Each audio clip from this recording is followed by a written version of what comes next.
Aha, magandang araw sa'yo. Naisip mo na ba kung hanggang saan ba pwedeng maapekto sa isang abogado yung personal niyang utang, lalo na kung nag-issue pa siya ng tseke tapos tumalbog? Gaano ba kabigat yon? Pag-usapin natin to ngayon. Kasi meron tayong hawak na kaso galing mismo sa Korte Suprema. Ito yung kaso ni Jerry F. Villa laban kay Attorney Paula Dimp na Beatriz Defensor Velez. Administrative case to. At dito, isang 200,000 pesos na utang lang na uwi sa suspensyon ng abogado. Tara, silipin natin to. Tama. Importante itong kaso na to kasi pinapakita talaga na yung inaasahan sa abogado hindi lang sa korte.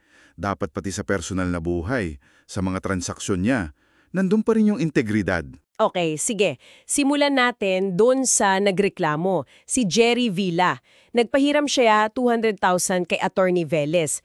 Magkakilala daw sila kasi pareho silang nasa security services business. At ayon kay Villa, nung nangiram daw si Attorney, may kasama pang sweet talk. Tapos ayon, nag-issue ng post-dated check, pang payroll daw. Pero alam mo na, 'di ba? Pagka-deposit ng cheque, Tumalbog. ayun na nga, insufficient funds. Ang masama pa, nung siningil na sa ni Villa, Parang wala lang. Binaliwala. oo, parang ganun daw.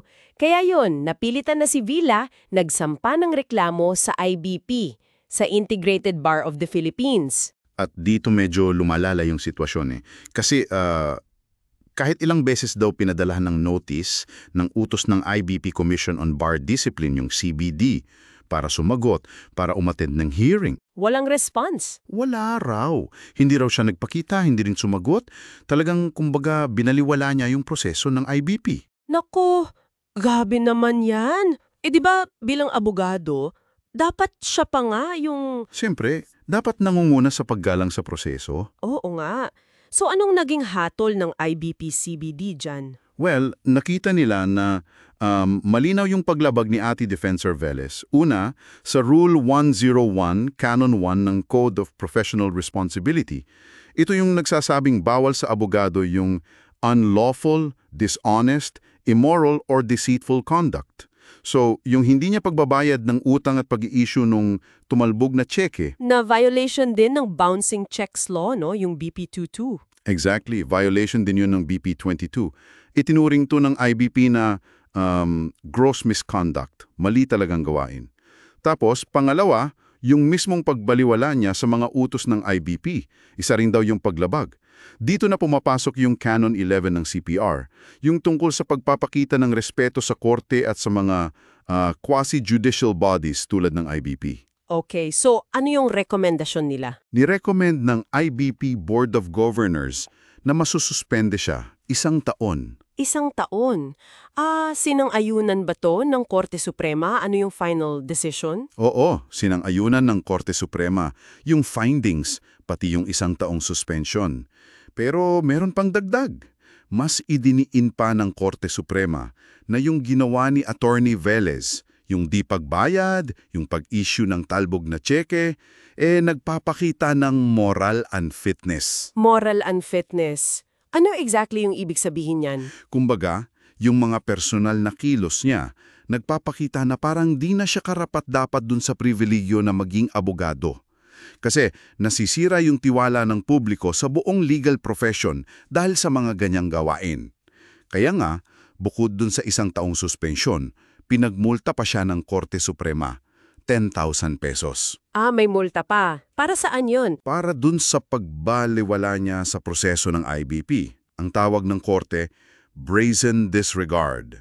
Parang garapal na pagbabaliwala. Violation daw yon ng Canon 11 ng CPR at saka ng Section 3, Rule 138 ng Rules of Court. Yung tungkol sa duties of attorneys. Naku, malinaw nga. Talagang mabigat pala yung implikasyon, no? Kahit personal na utang lang yan sa simula. So, kung ibubuod natin, ano yung mga pinaka-importanteng aral o takeaways dito para sa mga nakikinig natin? Siguro, 4 na mahalagang puntos. Una, ang integridad ng abogado dapat buo. Hindi lang pang trabaho. Kahit sa personal na buhay, lalo na sa mga usaping pera, dapat tapat ka. Rule 1.01 yan. Okay, gets. Ano pa? Pangalawa, Yung pag-issue ng talbog na tseke, hindi yan basta simpleng offense para sa isang abogado. Dahil alam mo yung batas o dapat alam mo yung BP22, mas mabigat ang tingin dyan. Serious misconduct na yan, nagpapakita ng kakulangan sa moralidad. Makes sense. Pangatlo, Pangatlo, kailangan mong igalang ang mga proseso ng batas. Kasama na dyan yung proseso sa IBP, ang pagbaliwala sa mga utos, sa mga hearings, kawalang galang yun at may parusa talaga. Canon 11 at Rules of Court yan. Dapat nga abogado ang uuna sa pagsunod, di ba? oo naman. At pang-apat na siguro pinaka-overall message. Bawat abogado, dala-dala niya yung imahe ng buong legal profession. Ano mang gawin mo, personal man o professional, natatali sa tiwala ng publiko. Apektado lahat. Kailangan talagang panatilihin yung mataas na antas ng moralidad. Hay, talagang mababigat na responsibilidad. Isang taong suspensyon at 10,000 pesos multa. Para sa'yo, ano sa tingin mo, sapat na ba yung ganong parusa? Considering yung mismong utang, yung tseke, tapos yung paulit-ulit na pagbabaliwala pa sa IBP. Interesting yan. Ano kaya sa tingin ninyo mga tagapakinig? Ibahagi nyo naman yung saloobin ninyo sa comment section. At kung nagustuhan mo o may napulot ka sa paghimay natin ngayon, pa-like naman at pa-favorite na rin. Oo nga. At para di ka mahuli sa mga susunod pa nating pagtalakay sa mga ganitong kaso at kaalaman, mag-subscribe ka na. Tandaan mo lang palagi, ang kaalaman ay kapangyarihan, lalo na kung ito'y naiintindihan mo ng lubos. Hanggang sa susunod!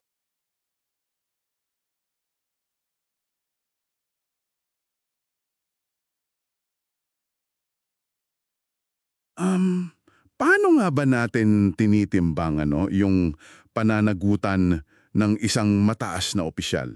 Lalo na kung yung ebidensya laban sa kanya, parang medyo malanganin. Oo, tapos ano pa, 'di ba? Paano kung yung mismong basihan ng akusasyon kinuwestiyon na pala dati ng mismong ahensyang nag-iimbestiga pa? Yun nga. At dyan papasok itong kasong pag-uusapan natin, Dennis M. Villa Ignacio versus Wendell E. Barrera Sulit. Tara, himayin natin. Sige. Interesting ito. So ang tatalakayin natin, itong kaso ni dating Special Prosecutor Dennis Villa Ignacio. Ang paratang sa kanya, dishonesty, falsification, at iba pa. Kasi daw, pineke yung certificates of service niya. At ang ginamit na ebidensya, ano? Yung mga security logbook lang. Exactly. So, titingnan natin yung naging takbo nito mula sa Internal Affairs Board o IAB ng Ombudsman hanggang umabot sa Korte Suprema. Ang misyon natin, intindihin yung hatol ng Korte, lalo na sa power ng Ombudsman at sa bigat ng ebidensya. Game. Okay, linawin natin. Ang mga bida dito, si petitioner, si Dennis M. Villa Ignacio, special prosecutor noon. Tapos si respondent, si Wendell E. Barrera Sulit, acting deputy special prosecutor naman. Oo. Ang mga akusasyon, falsification daw ng certificates of service para sa August hanggang December 2008. Tapos may kasama pang habitual absenteeism, dishonesty, grave misconduct. Grabe yung mga paratang. Oo nga eh. At lahat yun nakasandal saan? Sa report ng Security Guard Bale, yung mga entry sa logbook na nagsasabing wala raw si Villa Ignacio sa opisina nung mga araw na dineclare niyang nagtrabaho siya ng full-time. Okay. Pero teka lang, may mahalagang background dyan, ano? Kasi hindi ito yung unang beses na nereklamo si Villa Ignacio tungkol sa attendance niya gamit yung logbook.